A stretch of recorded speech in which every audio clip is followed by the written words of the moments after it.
How's it going? I just want to stop in and say hello. I'm almost done with my shift. It's 5:27 a.m. in the morning where I'm at. I was just looking at some of my views, and my subscriptions. Those who are subscribing to my channel. Again, I definitely trying to get myself out there. So those who are subscribed to my channel and get the notification, please don't forget to hesitate, share, let people know that I am on here. Again, make sure you drop a comment, like the videos and what you want to see and what you want to know from me. Please make sure you go ahead and drop it in the comment section.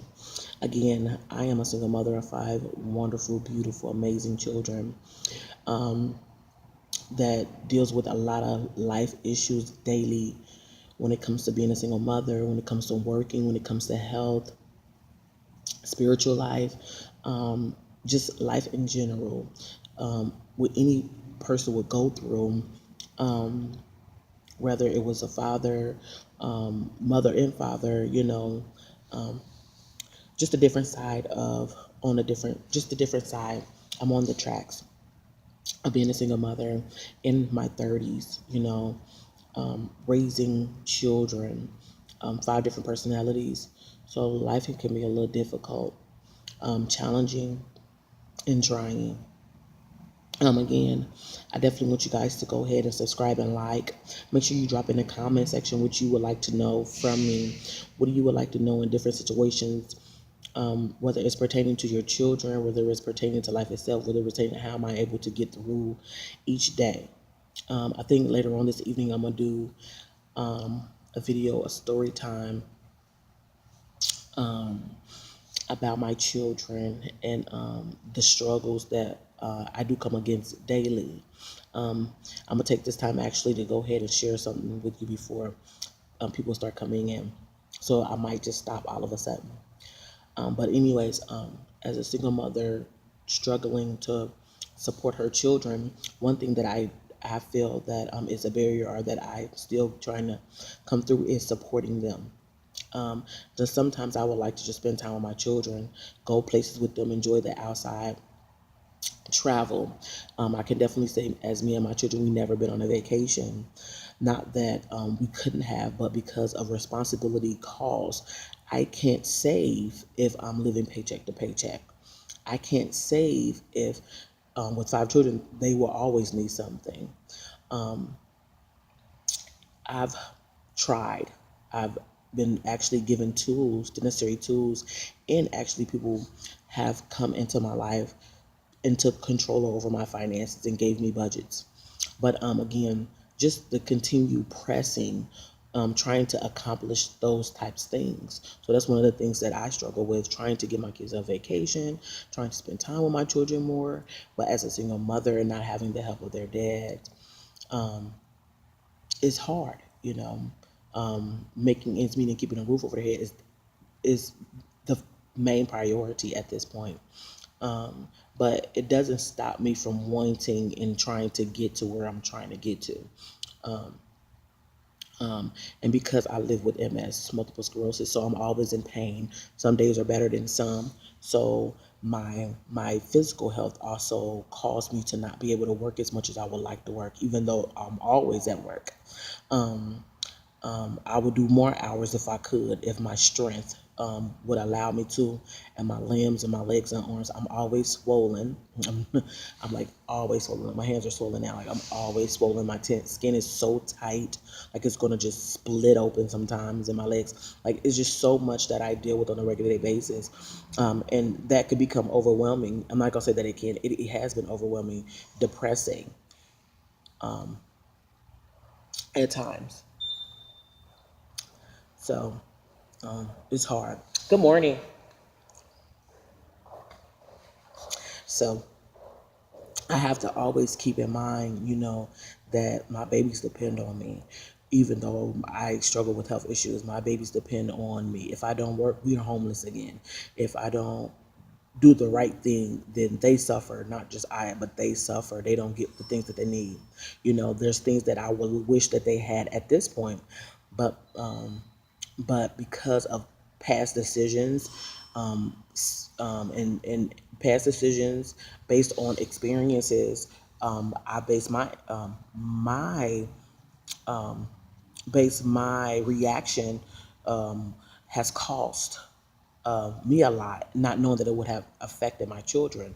Um, Decisions I made years before they were even born, yet I still today deal and live with those decisions that I've made maybe 19 years ago. So that's also another thing. We don't think that, years down the line, that some of the decisions we make in our teenage years or in our adolescent or even in our pre-adult stages, in our 20s, I should say, that it will affect our future. And it actually does. It really, really costs you a lot. And at that time, I wasn't thinking that it would, but it does, because I'm living that it does. So if there's anything I would like to say, make sure when you making a decision, know that it will affect you, whether it's a positive or a negative. Any decision, there's always a cause and an effect. You do something, there's going to be an effect from whatever you've done, and they teach us that in grade school.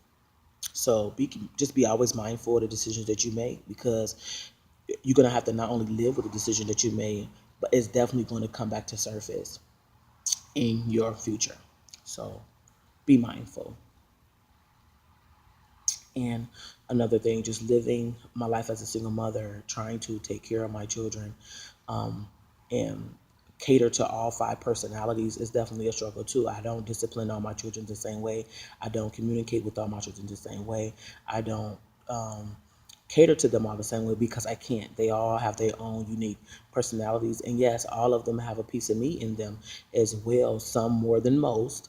But for the most part, I cannot handle my angel the way I handle Elijah, London, and Navia, or even Sean for that matter. And I cannot handle Sean the same way I handle my angel, Navia, Elijah, and Navia.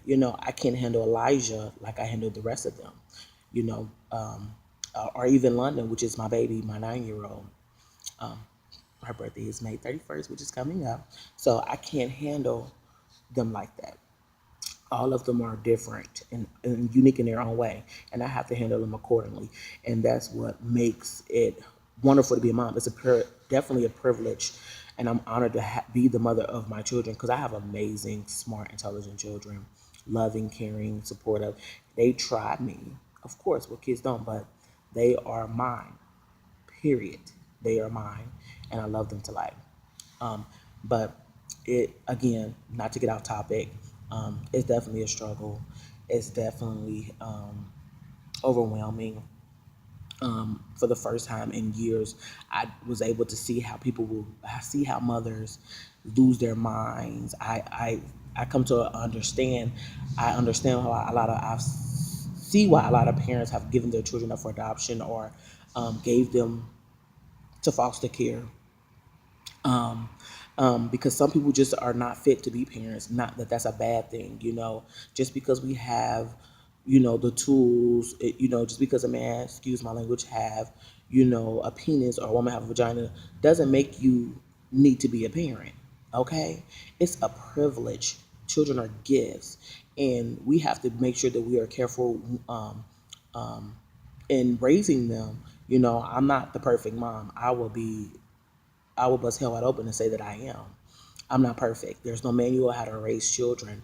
But what I can say is I've learned, and yet still learning, how to raise my children. And it is not going to never stop. You know, Even once they're grown, I'm still going to, there's a different chapter then. Now I'm the mother raising an adult. Now I'm the mother of an adult with children. The process still goes further. Now I'm a great grandmama. Now I'm a mother to an adult child that's now a grandmother with grandkids of her own or his own. You know what I mean? So the process will never end. Let's be real here. It's just a different situation, different time span on the role that I'm playing. I'm a mother. I'm one person, but I'm many functions. You see what I'm saying? So that part will never stop. But the thing of it is really actually knowing and learning. I can say this though, as being a single mother, you got to stay in the press. You got to stay have a good community of people around you, and you have to make sure that even though things might not seem perfect right now, doesn't mean that it can't get perfect. You know what I mean? I guess that comes where faith and hope comes in. And you just have to always have hope. You know, and believe that things can be better and things can get better. I believe that things can get better and things will get better. Um, I have been through so much within the last 6 years. It's ridiculous. And things have definitely gotten better. Sometimes things was worse, but they've gotten better over the time. And it has everything to do with how I view things. So it has to start in my mind. It had everything to do with how I view them and how I analyze them. And then after doing so, the decisions that I made afterwards. So at the end of the day, that tells us that it's up to you what outcome that you want at the end of the day. It has nothing really much to do with, you know, what you're up against. It's what you want to happen at the end, because it's not always what we're going through, it's how we're going through it, you know. So what you're going to do, you know what I mean? So as being a single mom, I'm embracing it. Not that that was my plans, you know. I was married, in a relationship for over 10 years, with this individual. So I get it. You know, I try to do it. I did it the right way. But everybody's not cut out for being marriage material. Everybody shouldn't be married. You know, the Bible talks about that too. And that's another video. But just because you want it doesn't mean is for you or that individual, or maybe it's just the wrong individual. You know what I'm saying? So you just have to know your place, who you are, and where you're going, and what you're willing to sacrifice, and what you're willing to deal with at this point. Um, but again, just being as a single mom and wanting things for my children. Sorry, guys, I'm fixing my hair wrap. Wanting things for my children. It can be a little overwhelming. It was been a little bit overwhelming these few days. You know, there's some things that my children wanted that I couldn't get for them, and I felt the need that I wish I could. And there's a bills that I had to lack because I had to make up for some things that they should have already had. You see what I'm saying? So it's always a pull and tug in some areas. It's always going to be a give and take. You know, it's always going to be a sacrifice, and not necessarily that you want to sacrifice it, but you don't have a choice but to, because of this needs to be done. You know what I'm saying? This bill can't be paid because they need this, or I need to put food in the house. You know what I'm saying? Like, it's just always something. So the struggle is real, and that's just real. You know, as y'all can see, I am a security officer. I work third shift. You know, I work a 9 to 5 like everybody else, not just third shift, 11 to 7, sometimes 7 p to 7 a. You know, so it's just how it goes. But I'm not gonna keep you guys. Again, make sure you subscribe, make sure you like, and make sure you drop a comment in the comment section, on your thoughts of each of my videos. You know, from the beginning when I introduced me and my daughter, to my son, to my other children. Just make sure you drop a comment. I really would appreciate it, and give me some feedback. You know, um, of what, and I hope the lighting is good, of what you will want to know from me and my 5 beautiful children. And again, I thank you for your time, and I guess I'll talk to you guys later.